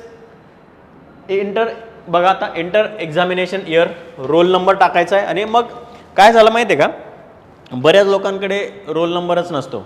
जर मागचे ज्यांचे 5-6 attempt झालेले असतात त्यांच्याकडे रोल नंबरच नसतो प्रत्येक वर्षाचा, मग तो एक प्रॉब्लेम येतो. बट जर रोल नंबर तुम्हाला इयर दिलं आहे, कधी कधी तुम्ही एक्झाम दिलं आहे आणि तुम्हाला रोल नंबर पण टाकावा लागेल. मग इंटरव्ह्यूला होतात का तुम्ही, अपॉइंटमेंट झाली आहे का, जॉईंट आहात का, सर्व्हिसमध्ये आहात का, ते सगळं तुम्हाला लिहायचं आहे तिथे. ठीक आहे, येस असेल तर येस, नो असेल तर नो. डन. हे सगळं. मग हा जो पहिला पार्ट होता हा इथे सबमिट होतो. ठीक आहे, जर प्रत्येक गोष्ट याच्यात ओके असेल ना, हे जे तुम्ही भरलंय क्लिअर असेल, ठीक आहे, तर त्याच्यात काय होतं, तो पार्ट काय होतो, सबमिट होतो. डन. सबमिट झाल्यानंतर आता बघा नेक्स्ट जो पार्ट आहे तो परत चालू होतो. आलं लक्षात. सो तुम्हाला मी काय बोललो आहे, 4 पार्ट्समध्ये तुम्हाला फॉर्म भरायचा आहे. मग पहिला पार्ट इथे सबमिट झाल्यानंतर परत हा दुसरा पार्ट चालू आहे.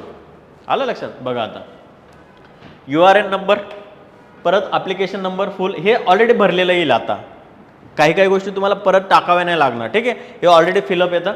इथं फोटो तुम्हाला अपलोड, बघा फोटो अपलोड वगैरे झालेलं आहे सगळं. एज्युकेशनल क्वालिफिकेशन, आता बघा level already pass degree or equivalent examination. ठीक आहे, ऑलरेडी पास्ड ऑर द, मग एज्युकेशन क्वालिफिकेशन लेवल विचारले तुम्ही, already passed and the degree वगैरे तुम्हाला. मग बघा degree subject in graduation, degree in engineering झालं आहे. ज्याच्यात जी डिग्री झालेली असेल ते टाकायचं आहे. एक्झामिनेशन अप्लाइंग फॉर, ठीक आहे, एक्झामिनेशन अप्लाइंग फॉर. आता तिथे 2 सर्व्हिसेस असतात, इंडियन फॉरेस्ट सर्व्हिस आणि इंडियन सिव्हिल सर्व्हिसेस. दोघांची प्रिलिमिनरी एक्झाम सेम असते. आलं लक्षात? जर मग आता फॉरेस्टचं कसं आहे माहिती आहे का, फॉरेस्टला काही डिग्री आहेत, इंजिनिअरिंग असेल ते अप्लाय करू शकतात. साधे BA वगैरे जर केलं असेल ज्यांनी ह्युमॅनिटीजमधून, तर त्यांना ते जनरली अलाउड नाही आहे. मग अलाउड इन द सेन्स ते क्वालिफाय नाही आहेत त्याच्यासाठी. किंवा फॉर एक्झाम्पल डॉक्टर लोक असतील तर डॉक्टर लोक IFSसाठी अलाउड नाही आहेत. सो ह्या ज्या 2-3 गोष्टी आहेत. पण जर तुम्ही दोघांसाठी आणि इंजिनिअरिंग जर केलेली असेल तर तुम्ही दोघांसाठी एलिजिबल असता. सो मग इथे लिहायचं बोथ. आणि जर नसाल तर मग काय लिहायचं, फक्त सिव्हिल सर्व्हिसेस ओनली. अजून त्याच्यात एक प्रॉब्लेम आहे. ठीक आहे, प्रॉब्लेम इन द सेन्स काय होतं, आता बऱ्याचदा प्रॉब्लेम होऊन जातो की काही मुलं आहे ना as a first attempt practice म्हणून एक्झाम द्यायची असते त्यांना, just for the practice. Study झालेला नसतो. ठीक आहे, स्टडी झालेला नसतो, अभ्यास झालेला नसतो, प्रॅक्टिस म्हणून द्यायची असते. बट जर तुम्ही सिव्हिल सर्व्हिसेसचा फॉर्म भरताय, ठीक आहे, सिव्हिल सर्व्हिसेसचा जर फॉर्म भरताय, ठीक आहे, सिव्हिल सर्व्हिसेसचा जर फॉर्म भरताय आणि तुम्ही जर पहिला पेपर जरी दिला GSचा, तरी तुमचा अटेम्प्ट काउंट होतो. मग जर तुम्हाला जस्ट प्रिलिमचा एक्सपिरियन्स घ्यायचा आहे, समजा तुम्हाला जस्ट प्रिलिमचा एक्सपिरियन्स घ्यायचा आहे, तर जनरली बरेच लोक करतात. ठीक आहे, तर ते काय करतात, ओनली IFS काय करायचं, सिलेक्ट करायचं. ठीक आहे, इंडियन फॉरेस्ट सर्व्हिससाठी प्रेफर करायचं. इथे जे आपण बघितलं ना बोथ, ठीक आहे, इथे बोथ सिव्हिल सर्व्हिसेस न करता काय इंडियन फॉरेस्ट सर्व्हिसेसला अप्लाय करायचं जर तुम्ही एलिजिबल असाल तर. मग तुम्हाला प्रिलिम्स एक्झॅक्ट कशी एक्झाम होते ते तुम्हाला देता येईल, पण तुमचं सिव्हिल सर्व्हिसेसचा जो अटेम्प्ट आहे ना तो काउंट नाही होत. आलं लक्षात? म्हणजे तुम्हाला IFSचा फॉर्म भरल्यानंतर तुम्हाला ती एक्झाम देतात. तुमची आपले कसं असतं, इंडियन फॉरेस्ट सर्व्हिस आणि इंडियन सिव्हिल सर्व्हिसची प्रिलिम एकच असते. आलं लक्षात? म्हणून तुम्हाला सिव्हिल सर्व्हिसेसचे प्री दिल्याचा पण तो फील येईल आणि तुमचा अटेम्प्ट पण वाया जाणार नाही. सो फील करताना मग तसं करायचं जर टाइमपासमध्ये अटेम्प्ट द्यायचा असेल तर. आलं लक्षात? डन. आता बघा, आता सगळं तुम्हाला विचारलंय, have you read and the understood the all rules of the notification. नोटिफिकेशनमध्ये जे दिलेत सगळे रूल्स वगैरे ते तुम्ही वाचलेत का? तर यस वाचलेत. ठीक आहे, मग आता प्रिस्क्राईब्ड एज्युकेशन लेवल जे नोटिफिकेशनमध्ये सांगितलेली आहे ती तुम्ही समजून घेतली का? तर यस ऑब्वियस आहे, म्हणूनच तुम्ही फॉर्म भरताय. ठीक आहे, आता बघा काय विचारलं, prescribed education qualification forest service examination. जर तुम्ही बोथसाठी अप्लाय केलं आहे, बोथ, ठीक आहे, इंडियन सिव्हिल सर्व्हिसेस आणि इंडियन फॉरेस्ट सर्व्हिसेससाठी अप्लाय केलं आहे, तर दोघांसाठी एलिजिबल आहात का ते वाचलंय का तुम्ही? तर यस. आलं लक्षात? यस करायचं तिथे. Now degree certificate number, enrolment number, roll number. डिग्रीचं जे सर्टिफिकेट असेल, डिग्री ज्याच्यातून झाली आहे त्याचा तुम्हाला रोल नंबर द्यायचा. डेट इश्यू कधी झाली डिग्री सर्टिफिकेट त्याची डेट तुम्हाला लिहायची. CGPA तुमचा स्कोर किती होता तो स्कोर इथे मेन्शन करायचा. ठीक आहे, जर डिग्रीमध्ये पर्सेंटेज असेल तर पर्सेंटेज टाकायचं तिथे. CGPA स्कोर असेल तर CGPA. ठीक आहे, class division grade, first class second class असतात ते. ठीक आहे, थर्ड क्लास जे क्लास असतील ते तिथे मेन्शन करायचे. कॉलेज नेम, ज्या कॉलेजमधून तुम्ही डिग्री मिळवलेली आहे. ठीक आहे, इंजिनिअरिंग असेल, BA असेल, BSc असेल, BCom असेल. ठीक आहे, अदर अजून काहीतरी डिग्री असेल तर त्या कॉलेजचं नाव लिहायचं. डन. युनिव्हर्सिटी नेम, आता पुणे युनिव्हर्सिटी असेल तर आधी पुणे युनिव्हर्सिटी होतं, आत्ता काय लिहिणार? सावित्रीबाई फुले पुणे युनिव्हर्सिटी. ठीक आहे, सो तसं जे तुमची युनिव्हर्सिटी असेल त्या युनिव्हर्सिटीचं नाव लिहायचं. डेजिग्नेशन ऑफ इश्यूइंग ऑथॉरिटी, जे तुमचं डिग्री सर्टिफिकेट आहे ते कोणी इश्यू केलं आहे, कोणत्या ऑथॉरिटीने इश्यू केलं आहे त्यांचं नाव. इथं व्हाईस चान्सलर्स असतील, नंतर दुसरी काहीतरी डेजिग्नेशन ऑथॉरिटी असेल त्यांचं नाव लिहायचं. फुल address of issuing authority of the degree certificate, degree certificate ज्यांनी इश्यू केलं आहे त्यांचा फुल ॲड्रेस. मग त्यांचं फुल ॲड्रेस म्हणजे काय? त्यांचा ऑफिसचा फुल ॲड्रेस. ठीक आहे, बहिणाबाई चौधरी हे जे आहे, ठीक आहे, तो त्यांचा ॲड्रेस आहे तसा तो फुल ॲड्रेस तुम्हाला टाकायचा आहे आणि बॅचलर डिग्री सर्टिफिकेट ते तुम्हाला अपलोड करायचं. मग जे असेल MBA असेल इंजिनिअरिंग असेल जे असेल ते तुम्हाला इथे काय करायचं आहे अपलोड करायचं. आलं लक्षात, you have to upload that certificate. मग हे अपलोड करताना तुम्हाला JPEG विचारलं आहे की PDF विचारलं आहे, अकॉर्डिंग टू दॅट तुम्हाला काय करायचं ते बनवून तिथे अपलोड करायचं. आलं लक्षात. सो अपलोड हे एकदम सिम्पल स्टेप्स आहेत. एक्झामिनेशन डिटेल्स बघा आता, हे सगळं सिव्हिल सर्व्हिसेस दर टोटल नंबर ऑफ अटेम्प्ट्स. याच्या आधी तुमचे किती अटेम्प्ट झालेत, ठीक आहे, याच्या आधी तुमचे किती अटेम्प्ट झालेत ते अटेम्प्ट तुम्हाला इथे लिहायचे आहेत. Detail civil services examination attempts year and roll number. आलं लक्षात. आता सिव्हिल सर्व्हिसेस इथे लक्ष द्या, प्रिलिमिनरी आता मेन्स पण येईल सगळंच येईल. मग प्रिलिमचे किती अटेम्प्ट झालेत कोणकोणत्या वर्षी आणि त्याचा रोल नंबर तुम्हाला आधी पण तुम्ही ऑलरेडी भरलाय तो रोल नंबर आता परत तुम्हाला टाकायचा. आलं लक्षात. आता बघा, have you ever been recommended for any service post through the civil services. आधी सिव्हिल सर्व्हिसेसमध्ये तुमचं काही सिलेक्शन झालं आहे का, एखादी पोस्ट मिळवली आहे की तुम्ही पोस्टवर आहात का, असेल तर यस लिहायचं. मग जर यस लिहिलं तर मग तुम्हाला अजून परत देतील की कोणत्या पोस्टवर आहात, कधीपासून सिलेक्शन झालं आहे वगैरे वगैरे. पण नो असेल तर सिम्पल नो, नाही येत, नाही सिलेक्शन झालेलं. डन. आता बघा, आता प्रिलिम एक्झामिनेशनचं सेंटर काय टाकलं आहे तुम्ही, पुणे. ठीक आहे, तुम्हाला आत्ताच एक्झामिनेशन सेंटर सिलेक्ट करायचं आहे पुणे. डन. पुण्यातून असाल तर पुणे, जिथे कुठे तुम्ही असाल, ठीक आहे, सेंटर अवेलेबल काय आहे त्याच्यानुसार. मुंबईला असाल तर मुंबई. डन. ओके. आता मेन्स एक्झामिनेशनबद्दल पण तुम्हाला आजच विचारून घेता येते. मेन्सबद्दल आम्हाला सांगा. आधी काय होतं की प्री नंतर पण मेन्सला तुम्ही ऑप्शनल वगैरे सब्जेक्टबद्दल माहिती देऊ शकत होता की समजा प्री झाली आणि मग नंतर बरेच तर मुलं असे होते की प्री झाल्यानंतर ऑप्शन सिलेक्ट करायचे, ऑप्शनल सब्जेक्ट. ठीक आहे, की मी कोणता घेणार. आता तसं नाही, आता तुम्हाला ऑलरेडीच त्यांनी काय दिलं आहे की प्रीच्या वेळेस आम्हाला सांगून दे बाई की तुझा ऑप्शनल कोणता आहे. Done. Language of the medium, language कोणती असेल, तुम्ही जर समजा हिंदीतून लिहित असेल तर हिंदी, इंग्लिश असेल इंग्लिश, मराठी असेल मराठी. ठीक आहे, मेन्स कशातून लिहिताय ते लिहायचं तुम्हाला. ऑप्शनल सब्जेक्ट, ठीक आहे, पेपर 6 पेपर 7 ऑप्शनल कोणकोणते आहेत त्याचं नाव तुम्हाला टाकायचं, ऑप्शनलचं नाव. समजा पॉलिटिकल सायन्स इंटरनॅशनल रिलेशन असेल ते, सोशिओलॉजी असेल ते, परत अँथ्रो असेल ते, व्हॉट एव्हर द ऑप्शनल ते नाव. ऑप्शनलची लँग्वेज, तुमची जी लँग्वेज असेल ती इंग्लिश. ठीक आहे. आणि पर्सनॅलिटी टेस्ट, आता पर्सनॅलिटी टेस्टमध्ये कशातून बोलणार आहेत तुम्ही. समजा पेपर तुम्ही इंग्लिशमधून लिहिता आणि पर्सनॅलिटी टेस्टला तुम्ही कम्फर्टेबल नाही आहेत इंग्लिश बोलायला, ते तुम्ही लँग्वेज चेंज करू शकता. ठीक आहे. सो तुम्हाला पर्सनॅलिटी टेस्टची लँग्वेज पण टाकायची आहे. जर तुम्ही मग विचारलं की do you hail from the Arunachal Pradesh, Manipur, Meghalaya, जर असाल तर यस, तुम्ही तिथून बिलॉंग करतात तर यस, नसाल तर नो. ठीक आहे. मग तुम्ही नाही आहेत तिथले तर नो. असाल मग ते देणार की कोणत्या भागातून आलात. ठीक आहे. मग मायनॉरिटी वगैरे ते अजून इन डिटेल तुम्हाला ऑप्शन्स विचारतील. Done. Do you claim for the exemptions of appearing Indian language paper A.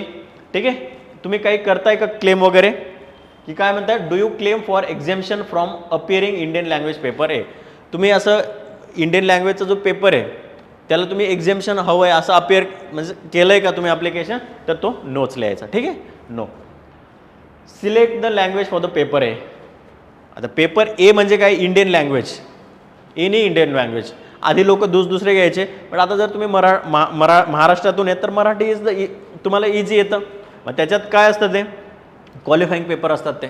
ठीक आहे. एक इंग्लिश कंपल्सरी असतो आणि एक इंडियन लँग्वेज. आता इंडियन लँग्वेज मराठी आहे तर तुम्हाला मराठीतलं बेसिक ग्रामर वगैरे तो क्वालिफाय पेपर असतो, क्वालिफाय करावा लागणार. ठीक आहे. सो तो मराठीत ज्याचा जो असेल तो. डन. आणि मेन्सचं सेंटर काय असेल, मेन्स जेव्हा तुम्ही लिहिणार समजा प्री पास झाला तर मेन्सला तुमचं सेंटर काय असलं पाहिजे ते. ठीक आहे. आता ज्यांचं काहींनी मुंबई टाकला, काहींनी मग दुसरे पण टाकतात, Indore, Bhopal, Nagpur.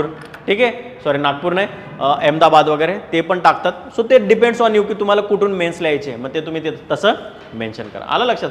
Service preference for civil services examination. आता सर्व्हिस तुम्हाला प्रेफरन्सेस द्यायचे आहेत. ठीक आहे, की काय काय तुम्ही भरणार आहात. ठीक आहे.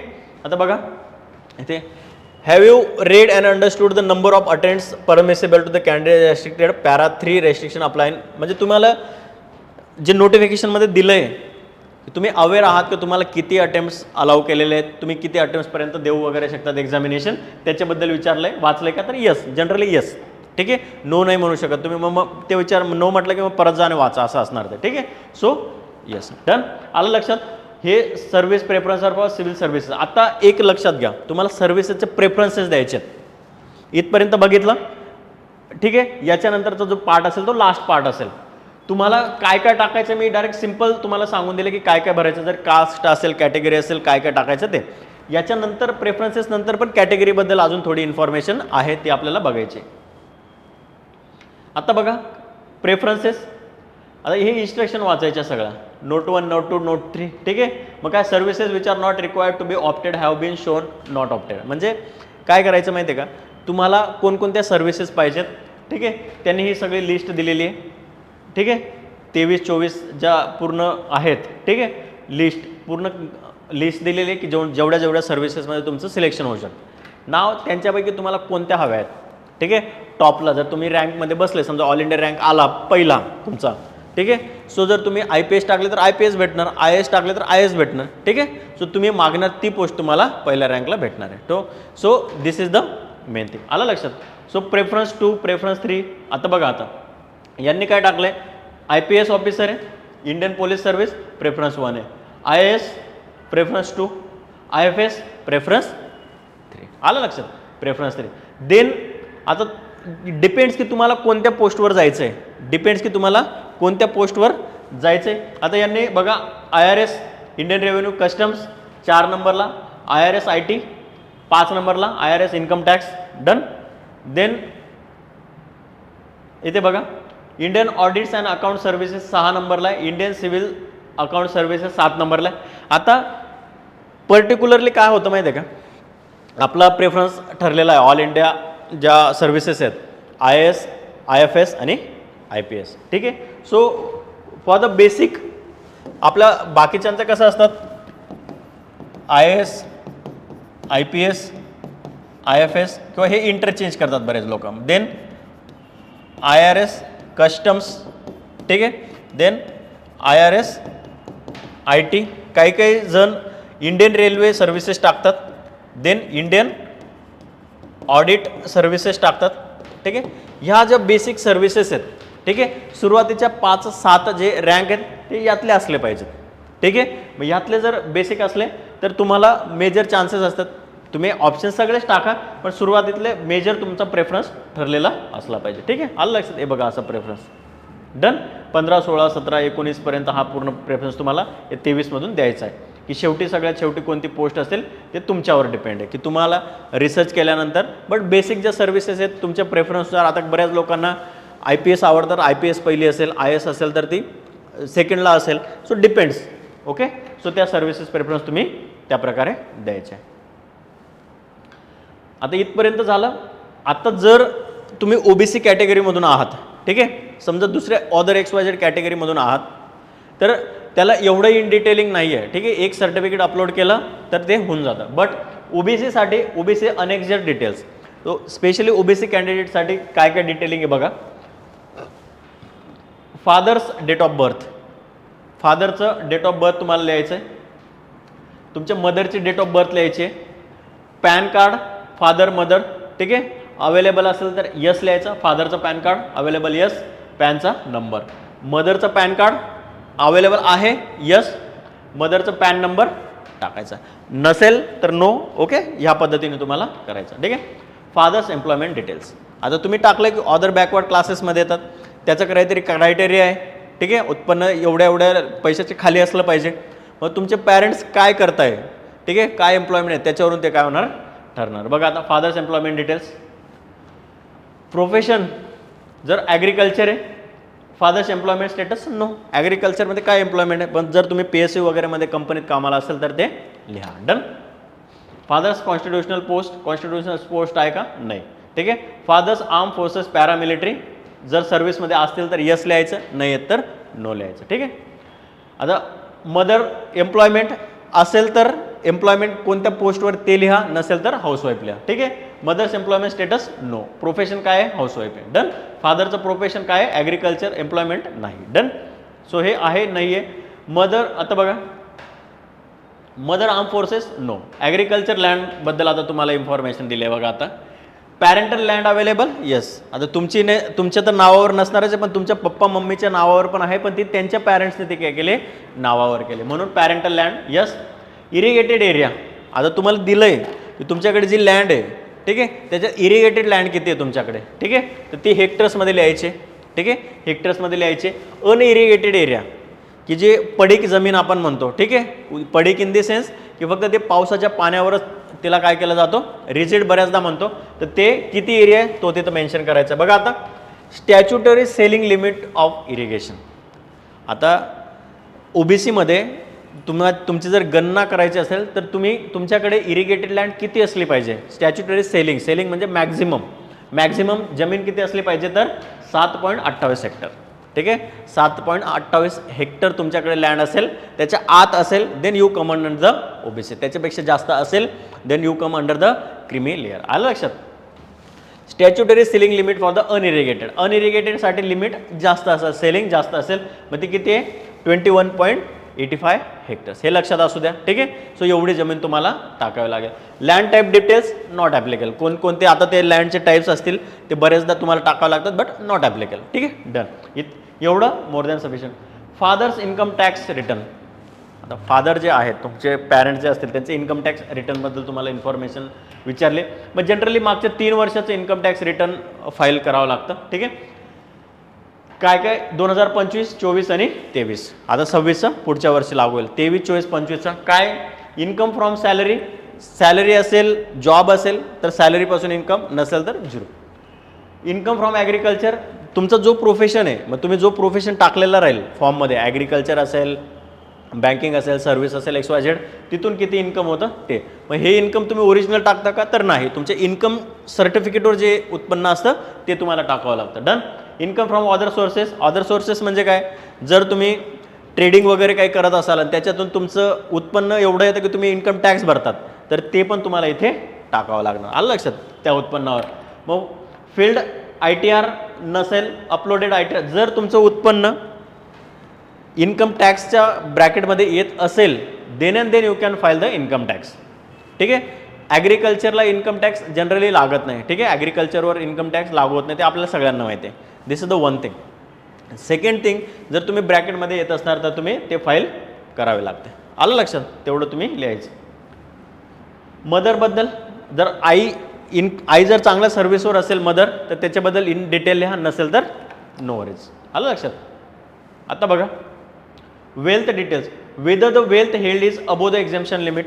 म्हणजेच काय की जेवढं तुम्हाला एक्झॅम्पशन दिलं आहे, 9 लाखचं जे लिमिट दिलं आहे किंवा 11 लाख जे लिमिट दिलं आहे, त्या लिमिटपेक्षा जास्त वेल्थ आहे का तुमच्याकडे, जर तुम्ही यस म्हणणार तर तुम्ही ऑटोमॅटिक क्रिमी लेअरमध्ये जाता. मग तुम्हाला नॉन क्रिमी लेअर लागू होणार नाही, म्हणजेच तुम्हाला ओबीसीचा फायदा भेटणार नाही. म्हणून तिथे काय लिहायचं, नो. ठीक आहे, तुम्ही ओबीसी का आहात, कारण तुमच्याकडे जमीन आणि तुमच्याकडे जी वेल्थ आहे ती काय ऑलरेडी कमी आहे. डन.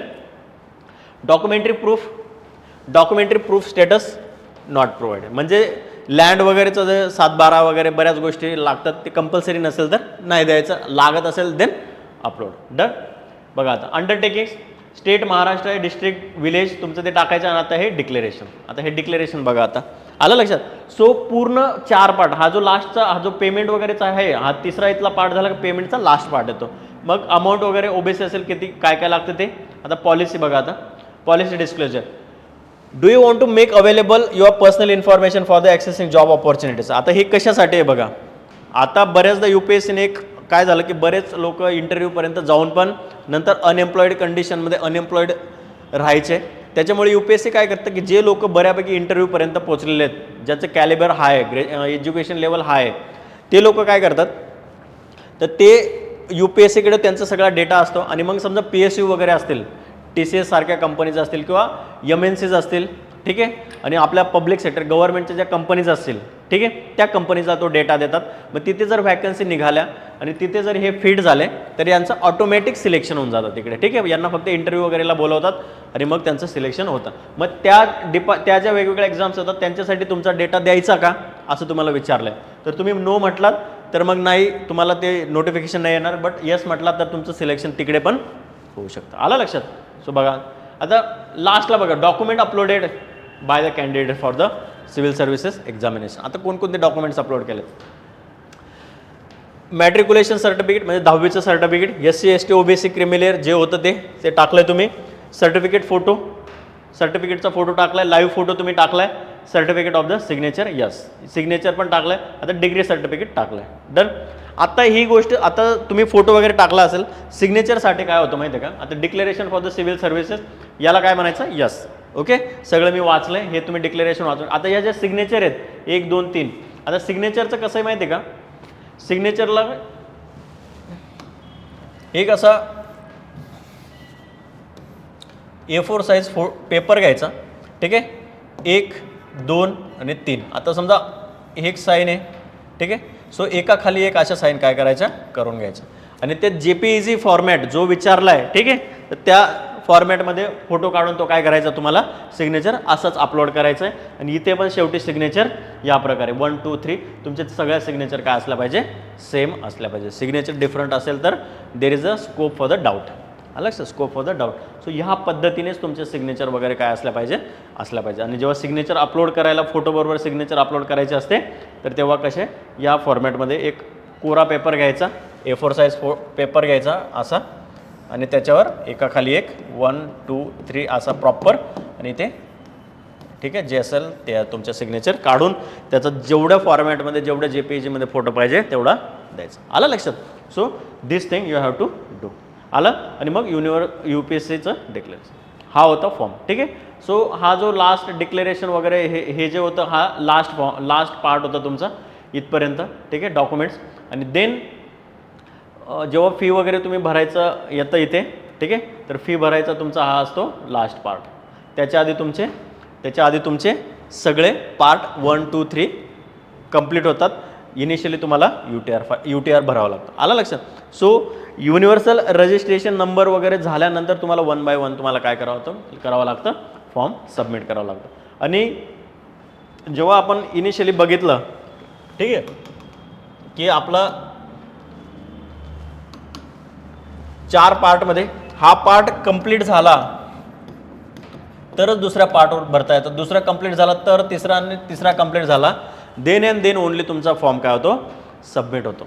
आलं लक्षात. सो हा जो आपण सॅम्पल फॉर्म बघितला, ठीक आहे. सो याच्यात ईच अँड एव्हरी स्टेपला तुम्हाला काय काय भरायचं आहे सगळं मी ऑलरेडी काय केलं आहे, राऊंड करून दाखवलं आहे. सो ह्या प्रकारे एकदा वाचा काय काय दिलेलं आहे, ठीक आहे. एक्स्ट्रा इन्फॉर्मेशन आहे. जिथे जिथे प्रॉब्लेम येईल तिथे जनरली प्रॉब्लेम तुम्हाला कुठे येतो, इज अबोय नेम 10वीचं सर्टिफिकेट आणि तुम्ही मेन्शन केलं नाव सेम आहे का, जर सेम असेल तर यस करा आणि लिंक होत असेल, अपलोड होत असेल तर वेल अँड गुड आहे, नसेल तर नो लिहा. नो लिहिल्यानंतर मग ते ऑप्शन्स येतील, तुमचं नाव चेंज झालं की वगैरे वगैरे, मग ते जे डॉक्युमेंट असेल ते नाव चेंज झालं असेल. बट मोस्टली ट्राय करा येस करा, होऊन जातं ते, ठीक आहे. होतं आहे ते, कधीतरी वेबसाईटच स्लो चालते त्याच्यामुळे तो थोडा प्रॉब्लेम येतो. आलं लक्षात.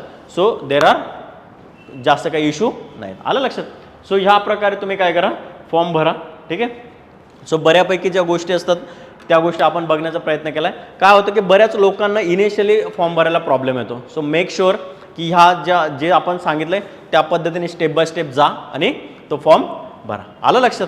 सो याच्या रिगार्डिंग काही जरी क्युरी असेल तर तुम्ही डिरेक्टली कॉन्टॅक्ट टू अस. आलं लक्षात. So all the best for your examination. व्यवस्थित फॉर्म भरा, चुका करू नका. कारण की एकदा का फॉर्म भरला गेला आणि छोट्या छोट्या चुका झाल्या, ठीक आहे, तर त्या मग नंतर आपल्या पूर्ण त्या डॅफमध्ये असतात आणि ते एक शेवटी प्रॉब्लेम क्रिएट होऊ शकतो. सो थोडा वेळ घ्या, घाई करू नका. हळूहळू एक प्रॉपर व्हिडिओमध्ये काय काय सांगितलं आहे त्या स्टेप्सनुसार जा, ठीक आहे, आणि तसा फॉर्म भरण्याचा प्रयत्न करा. एक जरी चूक झाली तरी मग परत नवीन फॉर्म भरून नवीन ॲप्लिकेशन ते सगळं झमेला होऊन जातो. त्याच्यापेक्षा बेटर काय करा की हळूहळू एक स्टेप बाय स्टेप बघायचा. आलं लक्षात. सो आपण इथे आज थांबूया. All the best for your examination.